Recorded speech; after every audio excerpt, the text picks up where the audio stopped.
और फिर एक बार कहांगे, याद दिलावांगे, बुरियां कमेटियां नहीं पानियां जिहड़ी बीमारी के रूप च निकले, टेंशनां के रूप च निकले। बोलो समझते हो कि नहीं? इसलिए हमेशा केयर करो। मैं खाना भी, भोजन भी अच्छा करना है, कपड़ा भी अच्छा पाना है, और मैं कर्म भी अच्छे करने हैं, फिर उसका रिजल्ट भी अच्छा आएगा। और दूसरा, अपने अंदर कॉन्फिडेंस रखना है, विश्वास रखना है, यकीन रखना है कि अज परेशानी है, प्रॉब्लम है, तकलीफ है, दुख है, तो निराश नहीं होना। की नहीं होना? निराश नहीं होना, बल्कि अपने रब ते, अपने मालिक की रहमत ते पूरा यकीन रखना है, क्योंकि जी रहमत कित्थों कित्थों आती है, कितना आके इंसान को बचाती है, वही जानता है।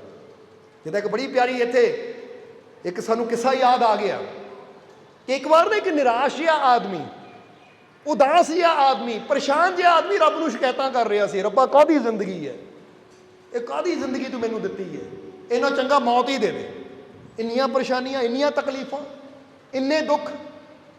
इदां एक पेड़ थल्ले बैठा अपने रब नूं शिकायतां कर रहा सी, ते हाले बैठा ही सी कि ध्यान उहदा की गया कि काला बिच्छू, बड़ा मोटा बिच्छू है, आ रहा है। वो कहता लै रब ने तो सच्ची बिच्छू भेज दिता।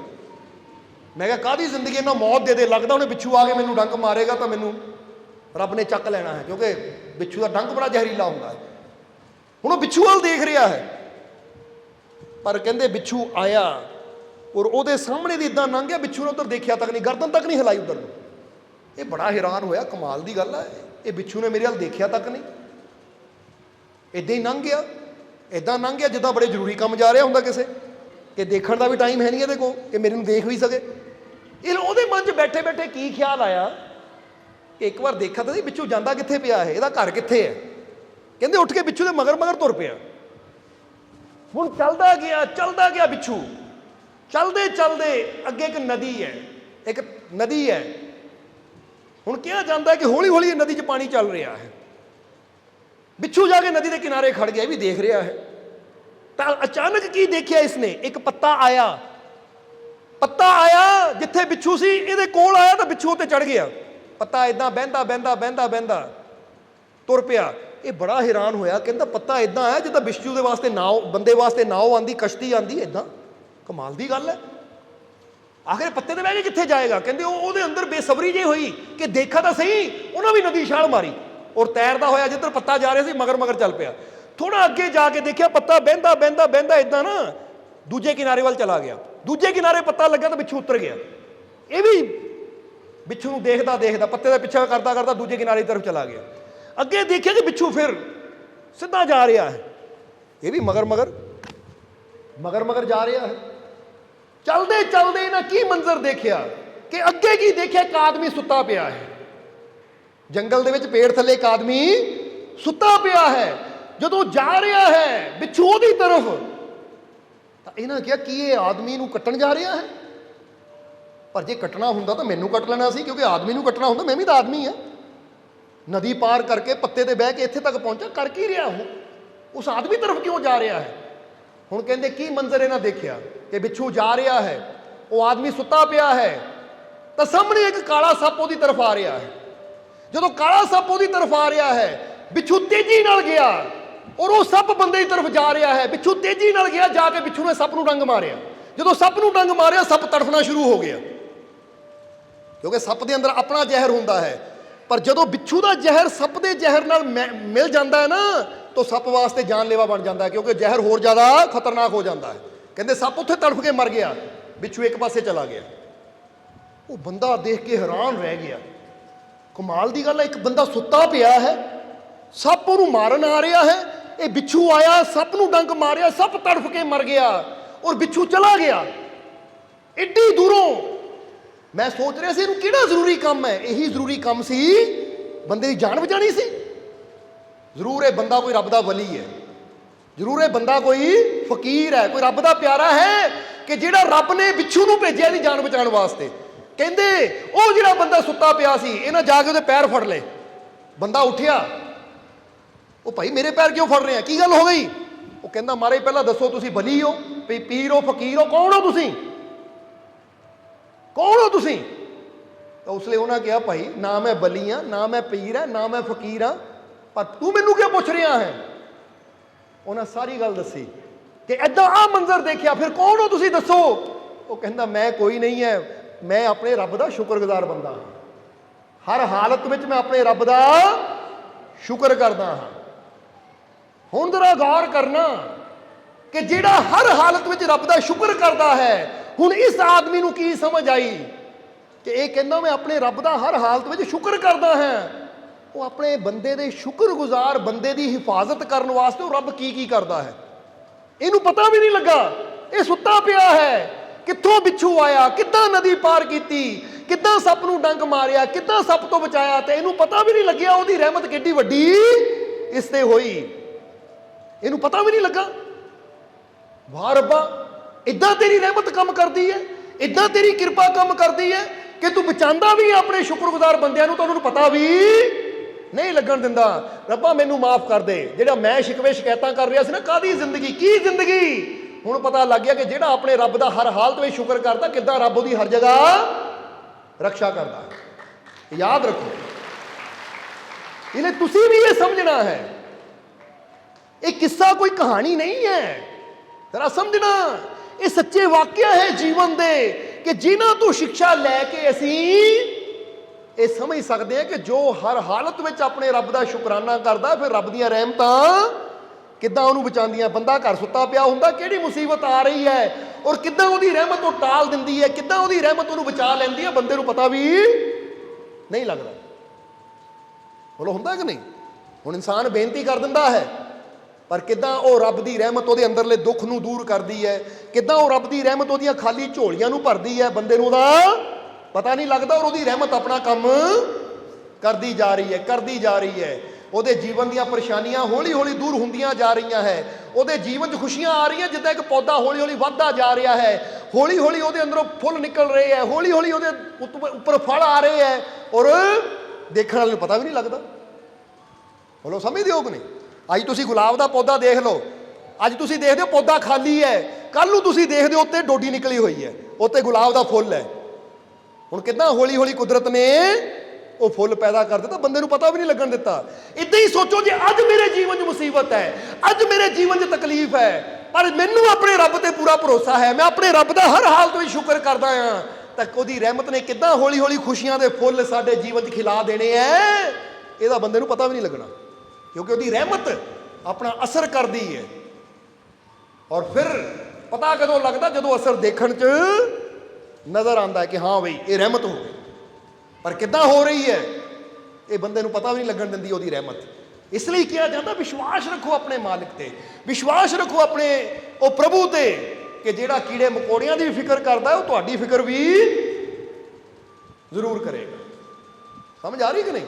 ਇਸ ਲਈ ਕੌਨਫੀਡੈਂਸ, ਵਿਸ਼ਵਾਸ ਆਪਣੇ ਆਪ ਤੇ ਵੀ, ਆਪਣੇ ਉਹ ਮਾਲਿਕ ਤੇ ਵੀ, ਉਹਦੀਆਂ ਰਹਿਮਤਾਂ ਤੇ ਵੀ ਵਿਸ਼ਵਾਸ। ਕਦੀ ਆਪਣੇ ਆਪ ਨੂੰ ਨਿਰਾਸ਼ਾ ਨਾਲ ਨਾ ਭਰੋ, ਬਲਕਿ ਹਮੇਸ਼ਾ ਉਮੀਦ, ਵਿਸ਼ਵਾਸ, ਕੌਨਫੀਡੈਂਸ ਆਪਣੇ ਅੰਦਰ ਰੱਖੋ ਕਿ ਮੈਂ ਵਿਸ਼ਵਾਸ ਨਾਲ ਭਰਪੂਰ ਹਾਂ।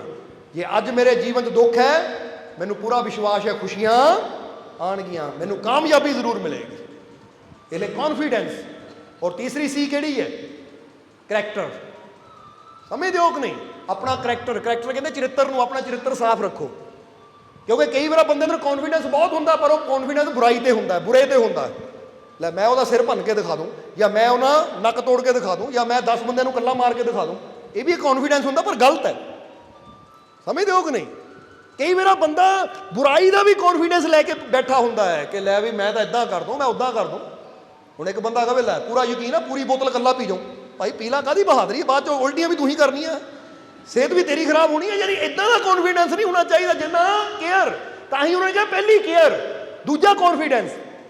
ਸੋ ਕੌਨਫੀਡੈਂਸ ਵੀ ਉਹ ਚੀਜ਼ ਤੇ ਹੋਵੇ ਜੋ ਸਾਡੇ ਵਾਸਤੇ ਔਰ ਸਮਾਜ ਵਾਸਤੇ ਅੱਛਾ ਹੋਵੇ, ਸਾਡੀ ਸਿਹਤ ਵਾਸਤੇ ਅੱਛਾ ਹੋਵੇ, ਔਰ ਸਾਨੂੰ ਰੱਬ ਦੀਆਂ ਰਹਿਮਤਾਂ ਦੇ ਨੇੜੇ ਕਰੇ। ਔਰ ਫਿਰ ਜਿੱਦਾਂ ਦੱਸਿਆ, ਕਰੈਕਟਰ ਵੀ ਸਾਡਾ, ਚਰਿੱਤਰ ਵੀ ਅੱਛਾ ਹੋਣਾ ਚਾਹੀਦਾ ਹੈ। ਸਮਝਦੇ ਹੋ ਕਿ ਨਹੀਂ? ਹੁਣ ਜੇ ਬੰਦਾ ਕਵੇ ਸਰੀਰ ਦੀ ਕੇਅਰ ਵੀ ਕਰਦਾ ਹੈ, ਕੌਨਫੀਡੈਂਸ ਵੀ ਪੂਰਾ, ਪਰ ਕਰੈਕਟਰ ਹੀ ਮਾੜਾ ਉਹਦਾ, ਕਾਤਿਲ ਬੰਦਾ ਹੈ, ਝੂਠਾ ਬੰਦਾ ਹੈ, ਚੋਰ ਬੰਦਾ ਹੈ, ਲੜਾਈ ਝਗੜਾ ਕਰਨ ਵਾਲਾ ਹੈ, ਤਾਂ ਫਿਰ ਇਦਾਂ ਦੇ ਬੰਦੇ ਦੀ ਸਿਹਤ ਵੀ ਕੀ ਕਰਨੀ ਹੈ ਜੇ ਦੂਜਿਆਂ ਨੂੰ ਨੁਕਸਾਨ ਪਹੁੰਚਾ ਰਿਹਾ। ਇਹ ਵਾਰ ਕਹਿੰਦਾ ਲੈ ਮੇਰੇ 'ਚ ਬੜੀ ਸ਼ਕਤੀ ਹੈ, ਬੜੀ ਤਾਕਤ ਹੈ ਮੇਰੇ 'ਚ, ਮੈਂ ਕਿਸੇ ਨੂੰ ਲੁੱਟ ਸਕਦਾ ਹਾਂ, ਕਿਸੇ ਦਾ ਘਰ ਹੈ ਲੁੱਟ ਸਕਦਾ ਹੈ, ਚੋਰੀ ਕਰ ਸਕਦਾ ਹੈ, ਕਿਸੇ ਤੋਂ ਕੁਝ ਵੀ ਖੋਹ ਸਕਦਾ ਹੈ। ਇਹ ਗਲਤ ਕੌਨਫੀਡੈਂਸ ਹੈ, ਇਹ ਗਲਤ ਆਪਣੀ ਤਾਕਤ ਦਾ ਇਸਤੇਮਾਲ ਹੈ। ਇਸ ਲਈ ਕਰੈਕਟਰ ਵੀ ਸਾਡਾ ਅੱਛਾ ਹੋਣਾ ਚਾਹੀਦਾ ਹੈ। ਸਮਝਦੇ ਹੋ ਕਿ ਨਹੀਂ? ਕਰੈਕਟਰ ਜਾਨੀ ਚਰਿੱਤਰ। ਤਾਂ ਹੀ ਤਾਂ ਹਮੇਸ਼ਾ ਕਿਹਾ ਜਾਂਦਾ ਹੈ ਕਿ ਬੰਦੇ ਦਾ ਜੇ ਕਰੈਕਟਰ ਚਰਿੱਤਰ ਅੱਛਾ ਹੈ ਤਾਂ ਫਿਰ ਬੇਸ਼ੱਕ ਬੰਦੇ ਕੋਲ ਡਿਗਰੀਆਂ ਨਾ ਹੋਣ, ਬੇਸ਼ੱਕ ਬੰਦੇ ਕੋਲ ਕੋਈ ਉਹ ਨਾ ਹੋਵੇ, ਜਿਹਦਾ ਕਰੈਕਟਰ ਅੱਛਾ ਹੈ ਤਾਂ ਅੱਛੇ ਇਨਸਾਨ ਦੀ ਕਦਰ ਦੁਨੀਆ ਵੀ ਕਰਦੀ ਹੈ ਤਾਂ ਪਰਮਾਤਮਾ ਵੀ ਕਰਦਾ ਹੈ।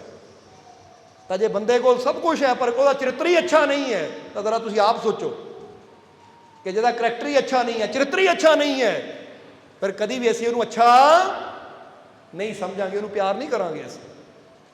ਇਸ ਲਈ ਆਪਣੇ ਕਰੈਕਟਰ ਨੂੰ ਅੱਛਾ ਰੱਖੀਏ, ਚਰਿੱਤਰ ਨੂੰ ਅੱਛਾ ਰੱਖੀਏ। ਸਮਝਾਉਣ ਨੂੰ ਤਾਂ ਇੱਥੇ ਹੀ ਬਹੁਤ ਕੁਛ ਹੈ ਪਰ ਹੁਣ ਟਾਈਮ ਕਾਫੀ ਹੋ ਗਿਆ, ਇਸ ਲਈ ਸ਼ਾਰਟ 'ਚ ਹੀ ਗੱਲ ਕਰਾਂਗੇ ਹੁਣ ਕਿ ਪਹਿਲੀ ਸੀ ਕਿਹੜੀ ਹੋਣੀ ਚਾਹੀਦੀ ਸਾਡੇ ਅੰਦਰ? ਕੇਅਰ। ਦੂਸਰੀ ਸੀ ਕਿਹੜੀ ਹੋਣੀ ਚਾਹੀਦੀ ਹੈ? ਕੌਨਫੀਡੈਂਸ। ਤੀਸਰੀ ਸੀ ਕਿਹੜੀ ਹੋਣੀ ਚਾਹੀਦੀ ਹੈ? ਕਰੈਕਟਰ।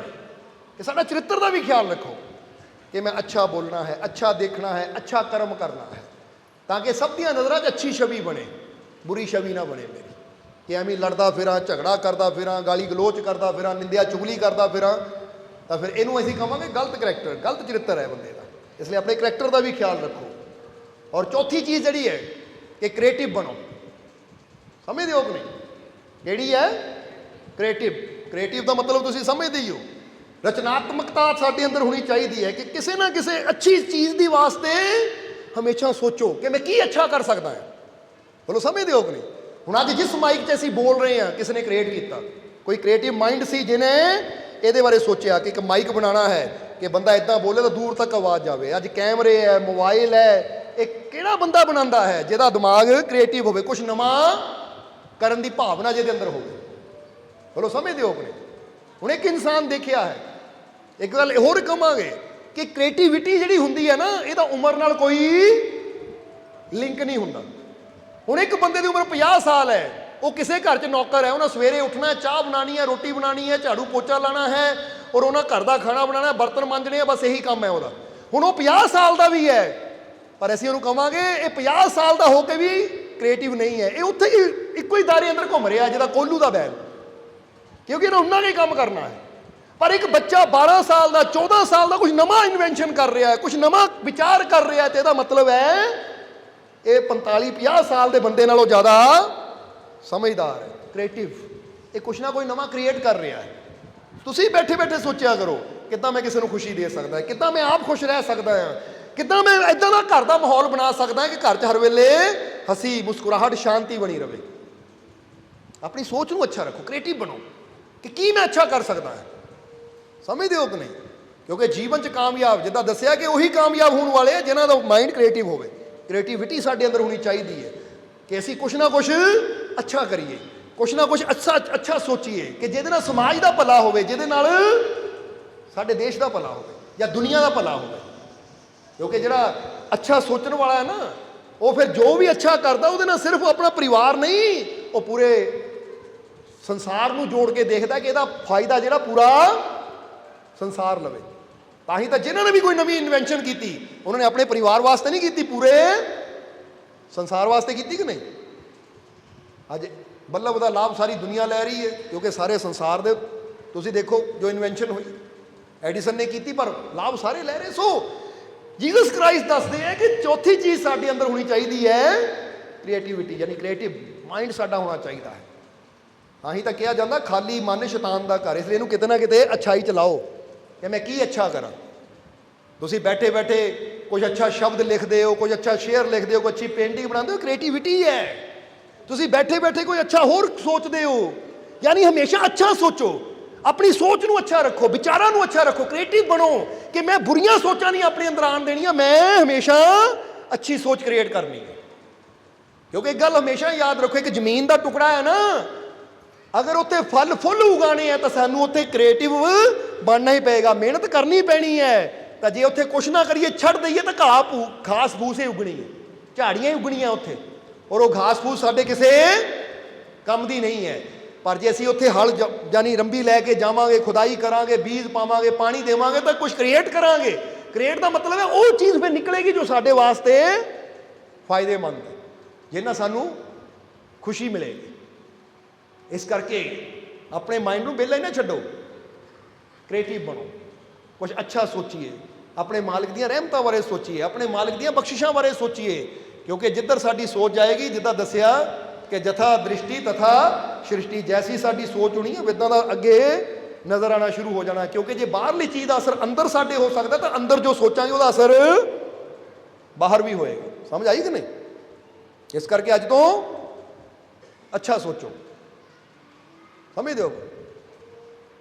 ਹੁਣ ਇੱਥੇ ਪੰਜਵੀਂ ਚੀਜ਼ ਅਸੀਂ ਆਪਣੇ ਕੋਲੋਂ ਜੋੜਨਾ ਚਾਹਾਂਗੇ ਕਿ ਪੰਜਵੀਂ ਸੀ ਵੀ ਸਾਡੇ ਅੰਦਰ ਹੋਣੀ ਚਾਹੀਦੀ ਹੈ, ਕੌਨਸ਼ੀਅਸ, ਜਿਹਨੂੰ ਕਿਹਾ ਜਾਂਦਾ ਹੈ ਅੰਤਰਾਤਮਾ ਦੀ ਆਵਾਜ਼ ਸੁਣੋ, ਵਿਵੇਕ।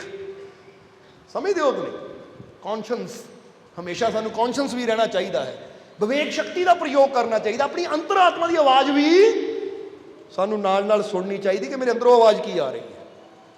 ਕਿਉਂਕਿ ਕਿਹਾ ਜਾਂਦਾ ਹੈ ਕਿ ਕਈ ਵਾਰ ਇਨਸਾਨ ਨੂੰ ਦੋਸਤ ਕਹਿਣਗੇ ਆਹ ਕੰਮ ਇੱਦਾਂ ਕਰ ਲੈ, ਆਹ ਖਾ ਲੈ, ਆਹ ਪੀ ਲੈ, ਪਰ ਅੰਦਰੋਂ ਕਹੇਗਾ ਨਹੀਂ।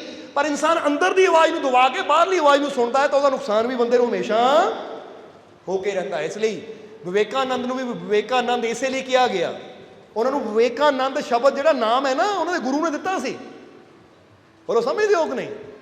ਕਿਉਂਕਿ ਉਹ ਹਰ ਕੰਮ ਬੜੇ ਸੋਚ ਵਿਚਾਰ ਕੇ ਕਰਦੇ ਸੀ ਕਿ ਕਿਹੜੀ ਚੀਜ਼ ਦਾ ਸਾਨੂੰ ਲਾਭ ਹੈ, ਕਿਹੜੀ ਚੀਜ਼ ਦਾ ਸਾਨੂੰ ਨੁਕਸਾਨ ਹੈ। ਇਸ ਲਈ ਹੁਣ ਇੱਕ ਗੱਲ ਦਾ ਜਵਾਬ ਦਿਓ ਕਿ ਜੇ ਆਪਣੇ ਰੱਬ ਤੇ, ਆਪਣੇ ਮਾਲਿਕ ਤੇ ਵਿਸ਼ਵਾਸ ਰੱਖਾਂਗੇ ਫਿਰ ਸਾਨੂੰ ਲਾਭ ਹੈ ਜਾਂ ਨੁਕਸਾਨ? ਤਾਂ ਫਿਰ ਸਾਨੂੰ ਚਾਹੀਦਾ ਹੈ ਕਿ ਆਪਣੇ ਮਾਲਿਕ ਤੇ ਵਿਸ਼ਵਾਸ ਰੱਖੀਏ। ਹੁਣ ਜੇ ਅਸੀਂ ਬੁਰਾ ਕਰਾਂਗੇ, ਨਸ਼ੇ ਕਰਾਂਗੇ, ਤਾਂ ਉਹਦਾ ਸਾਨੂੰ ਲਾਭ ਹੈ ਜਾਂ ਨੁਕਸਾਨ? ਤਾਂ ਫਿਰ ਸਾਨੂੰ ਚਾਹੀਦਾ ਬੁਰਾ ਕਰਨਾ ਬੰਦ ਕਰ। ਇਹਨੂੰ ਹੀ ਕਹਿੰਦੇ ਵਿਵੇਕਸ਼ੀਲ, ਕਿ ਜਿਹਨੂੰ ਪਤਾ ਕਿ ਆਹ ਕਰਮ ਕਰਨਾ ਮੇਰਾ ਨੁਕਸਾਨ ਹੈ, ਇਹ ਕੰਮ ਮੈਂ ਨਹੀਂ ਕਰਨਾ, ਆਹ ਕਰਮ ਕਰਨਾ ਮੇਰਾ ਫਾਇਦਾ, ਇਹ ਕੰਮ ਮੈਂ ਕਰਨਾ ਹੈ। ਸਮਝਦੇ ਹੋ ਕਿ ਨਹੀਂ? ਇਸ ਲਈ ਇਹ ਚੀਜ਼ ਦਾ ਵੀ ਤੁਸੀਂ ਪੂਰਾ ਆਪਣੇ ਜੀਵਨ 'ਚ ਖਿਆਲ ਰੱਖਣਾ ਕਿ ਸਿਮਰਨ ਨਾਲ ਜੁੜੀਏ, ਸ਼ਬਦ ਦੇ ਨਾਲ ਜੁੜੀਏ। ਬਾਕੀ ਜਿਹੜੇ ਧਨ ਦੀ ਗੱਲ ਕਰ ਰਹੇ ਸੀ ਕਿ ਕੁਝ ਪ੍ਰਕਾਰ ਦੇ ਧਨ ਹੁੰਦੇ ਹੈ, ਉਹ ਨੈਕਸਟ ਵੀਰਵਾਰ ਇਹਦੇ ਬਾਰੇ ਤਸੱਲੀ ਨਾਲ ਜ਼ਿਕਰ ਕਰਾਂਗੇ, ਕਿਉਂਕਿ 7 ਪ੍ਰਕਾਰ ਦੇ ਧਨ ਹੁੰਦੇ। ਫਿਰ ਦੱਸ ਦਈਏ ਤੁਹਾਨੂੰ, ਪਹਿਲਾ ਧਨ ਤਾਂ ਤੁਹਾਨੂੰ ਦੱਸ ਦਿੱਤਾ ਕਿ ਇੱਕ ਨੋਟ ਰੁਪਏ ਹੁੰਦੇ ਹੈ, ਪਰ 6 ਪ੍ਰਕਾਰ ਦੇ ਧਨ ਹੋਰ ਹੁੰਦੇ ਆ ਕਿ ਅਗਰ ਉਹ ਸਾਡੇ ਜੀਵਨ 'ਚ ਹੈ ਤਾਂ ਫਿਰ ਸੱਚਮੁੱਚ ਅਸੀਂ ਧਨਵਾਨ ਆ। ਤਾਂ ਜੇ ਸਿਰਫ ਪੈਸਾ ਹੀ ਆ ਸਾਡੇ ਕੋਲ ਕਿ ਮੇਰੇ ਕੋਲ ਇੰਨੇ ਅਰਬ ਰੁਪਇਆ ਹੈ, ਪਰ ਉਹ 6 ਪ੍ਰਕਾਰ ਦਾ ਧਨ ਸਾਡੇ ਕੋਲ ਨਹੀਂ ਹੈ, ਤਾਂ ਫਿਰ ਅਸੀਂ ਖਾਲੀ ਆ, ਕੰਗਾਲ ਹੀ ਆ ਅਸੀਂ। ਸਮਝਦੇ ਹੋ ਕਿ ਨਹੀਂ? ਉਹਦੇ ਬਾਰੇ ਨੈਕਸਟ ਵੀਰਵਾਰ ਜ਼ਿਕਰ ਕਰਾਂਗੇ। ਪਰ ਇੱਥੇ ਅੱਜ ਅਸੀਂ ਇਹ 5 ਸੀਸ ਨੂੰ ਸਮਝ ਗਏ ਕਿ ਨਹੀਂ? ਕਿ ਆਪਣੇ ਅੰਦਰ ਵਿਸ਼ਵਾਸ ਰੱਖਣਾ ਹੈ, ਯਕੀਨ ਰੱਖਣਾ ਹੈ, ਭਰੋਸਾ ਰੱਖਣਾ ਹੈ ਅਸੀਂ, ਔਰ ਜਿੱਦਾਂ ਦੱਸਿਆ ਹੈ ਕਿ ਨਿਰਾਸ਼ ਨਹੀਂ ਹੋਣਾ, ਆਪਣੇ ਮਾਲਿਕ ਦੀ ਰਹਿਮਤ ਤੋਂ ਕਦੀ ਨਿਰਾਸ਼ ਨਹੀਂ ਹੋਣਾ। ਜਦੋਂ ਦੱਸਿਆ ਨਾ ਕਿ ਉਹਨਾਂ ਨੇ ਬੇਨਤੀ ਕੀਤੀ ਘਰ ਬੈਠਿਆਂ ਨੇ, ਪਹਿਲਾਂ ਰਿਪੋਰਟ ਕਰਾਉਂਦੇ ਆ ਤਾਂ ਉਹਦੇ 'ਚ ਪ੍ਰੋਬਲਮ ਆਉਂਦੀ ਹੈ, ਤਾਂ ਫਿਰ ਕੁਝ ਦਿਨਾਂ ਬਾਅਦ ਰਿਪੋਰਟ ਕਰਾਉਂਦੇ ਆ ਤਾਂ ਸਭ ਕੁਝ ਨਾਰਮਲ ਹੈ। ਇਹਨੂੰ ਕਹਿੰਦੇ ਵਿਸ਼ਵਾਸ, ਇਹਨੂੰ ਕਹਿੰਦੇ ਯਕੀਨ, ਇਹਨੂੰ ਕਹਿੰਦੇ ਆਪਣੇ ਮਾਲਿਕ ਤੇ ਭਰੋਸਾ ਰੱਖਣਾ। ਕਿਉਂਕਿ ਜਦੋਂ ਇਨਸਾਨ ਵਿਸ਼ਵਾਸ ਰੱਖਦਾ ਤਾਂ ਉਹਦੀ ਰਹਿਮਤ, ਜਿੱਦਾਂ ਬਿੱਛੂ ਗਿਆ, ਉਹਨੂੰ ਸੁੱਤੇ ਨੂੰ ਪਤਾ ਵੀ ਨਹੀਂ, ਇਸੇ ਤਰ੍ਹਾਂ ਤੁਸੀਂ ਵੀ ਆਪਣੇ ਮਾਲਿਕ ਤੇ ਯਕੀਨ ਰੱਖੋ, ਭਰੋਸਾ ਕਰੋ, ਉਹਦੀ ਰਹਿਮਤ ਨੇ ਕਿੱਦਾਂ ਆ ਕੇ ਤੁਹਾਡੀ ਰੱਖਿਆ ਕਰਨੀ ਹੈ, ਕਿੱਦਾਂ ਆ ਕੇ ਤੁਹਾਨੂੰ ਬਚਾਉਣਾ, ਤੁਹਾਨੂੰ ਪਤਾ ਵੀ ਨਹੀਂ ਲੱਗਣ ਦੇਣਾ। ਤਾਂ ਤੁਹਾਡੀਆਂ ਝੋਲੀਆਂ ਰਹਿਮਤ ਨਾਲ ਭਰ ਜਾਣੀ। ਜਿੱਦਾਂ ਦੱਸਿਆ ਹੈ ਨਾ, ਯੂੰ ਤੋਂ ਕਿਆ ਕਿਆ ਨਜ਼ਰ ਨਹੀਂ ਆਤਾ, कोई तुमसा नजर नहीं आता, झोलियां सबकी भरती जाती हैं, देने वाला नजर नहीं आता। ਉਹ ਨਜ਼ਰ ਨਹੀਂ ਆਉਂਦਾ, ਪਰ ਰਹਿਮਤ ਉਹਦੀ ਹੀ ਕੰਮ ਕਰਦੀ ਹੈ। ਬਸ ਤੁਹਾਨੂੰ ਇੱਕੋ ਹੀ ਕੰਮ ਜੋ ਤੁਸੀਂ ਕਰਨਾ ਹੈ ਉਹ ਹੈ ਵਿਸ਼ਵਾਸ, ਉਹ ਹੈ ਯਕੀਨ ਕਿ ਮੈਂ ਆਪਣੇ ਮਾਲਿਕ ਤੇ ਪੂਰਾ ਵਿਸ਼ਵਾਸ ਰੱਖਣਾ ਹੈ, ਯਕੀਨ ਰੱਖਣਾ ਹੈ। ਤਾਂ ਫਿਰ ਮੈਨੂੰ ਪੂਰਾ ਯਕੀਨ ਹੈ ਕਿ ਮੇਰਾ ਮਾਲਿਕ ਮੇਰੀਆਂ ਝੋਲੀਆਂ ਜ਼ਰੂਰ ਭਰੇਗਾ। ਬਸ ਅੰਦਰੋਂ ਅੱਜ ਤੋਂ ਹੀ, ਜੇ ਕੋਈ ਬਿਮਾਰ ਹੈ ਤਾਂ ਅੱਜ ਤੋਂ ਸੋਚਣਾ ਸ਼ੁਰੂ ਕਰ ਦੋ ਕਿ ਮਾਲਿਕ ਦੀ ਰਹਿਮਤ ਨਾਲ ਮੇਰੇ ਸਾਰੇ ਦੁੱਖ ਦੂਰ। ਬਸ ਸੋਚਣਾ ਸ਼ੁਰੂ ਕਰੋ, ਮੈਂ ਪੂਰੀ ਤਰ੍ਹਾਂ ਤੰਦਰੁਸਤ ਹਾਂ, ਮੈਂ ਪੂਰੀ ਤਰ੍ਹਾਂ ਤੰਦਰੁਸਤ ਹਾਂ, ਮੈਂ ਸਿਹਤਮੰਦ ਹਾਂ। ਜਦੋਂ ਬੰਦਾ ਇਹ ਸੋਚਣਾ ਸ਼ੁਰੂ ਕਰ ਦਿੰਦਾ ਹੈ, ਅੰਦਰ ਸੋਚ ਆਣੀ ਸ਼ੁਰੂ ਹੋ ਗਈ, ਤਾਂ ਬਾਹਰ ਉਹਦਾ ਰਿਜ਼ਲਟ ਵੀ ਜਲਦੀ ਆਣਾ ਸ਼ੁਰੂ ਹੋ ਜਾਂਦਾ ਹੈ।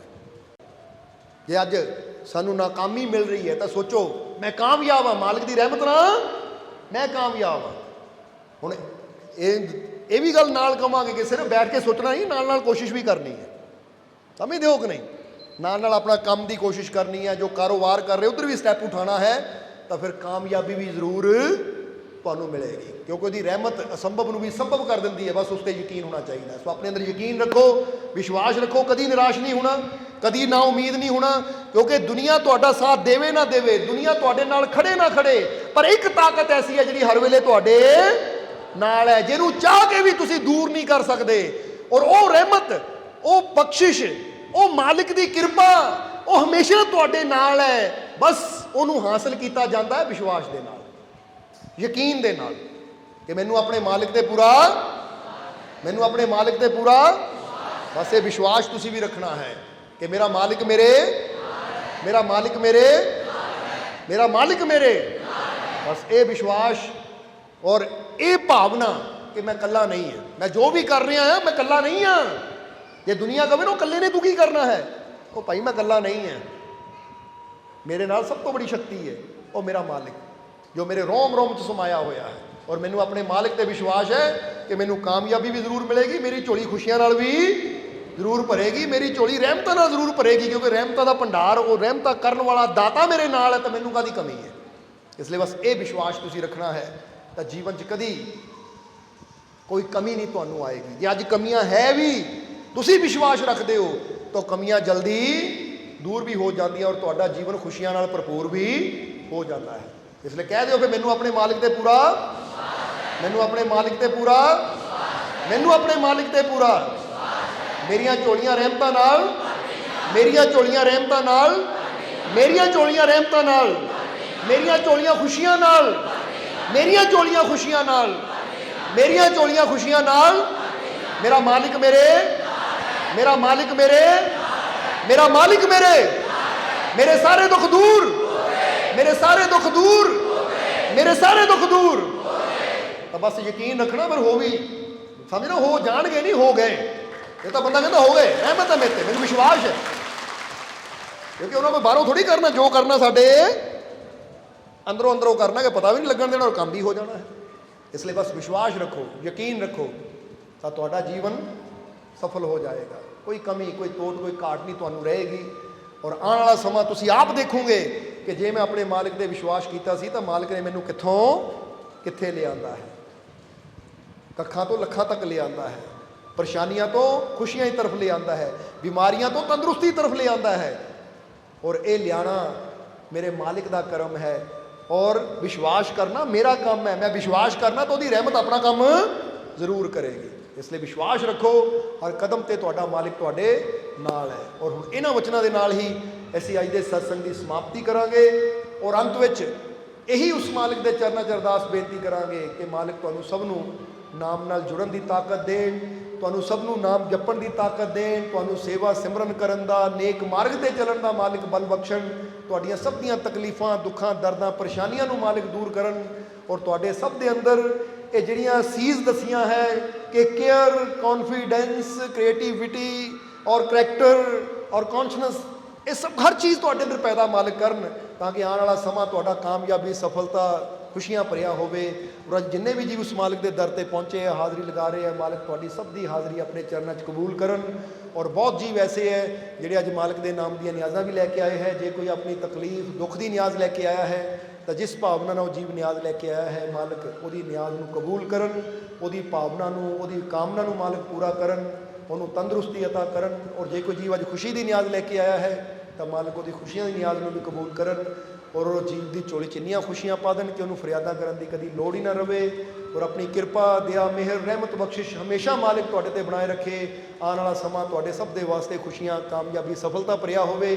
ਇਹੀ ਸਾਡੀ ਉਸ ਮਾਲਿਕ ਦੇ ਚਰਨਾਂ 'ਚ ਅਰਦਾਸ ਬੇਨਤੀ ਹੈ। ਔਰ ਹੁਣ ਅੰਤ ਵਿੱਚ ਤੁਹਾਡੇ ਸਭ ਦੇ ਅੰਦਰ ਵਾਸਤੇ ਉਸ ਮਾਲਿਕ ਨੂੰ ਅਸੀਂ ਪ੍ਰਣਾਮ ਕਰਦੇ ਹਾਂ। ਸਾਡਾ ਪ੍ਰਣਾਮ ਸਵੀਕਾਰ ਕਰੋ। ਜੈ ਮਾਲਕਾ ਦੀ।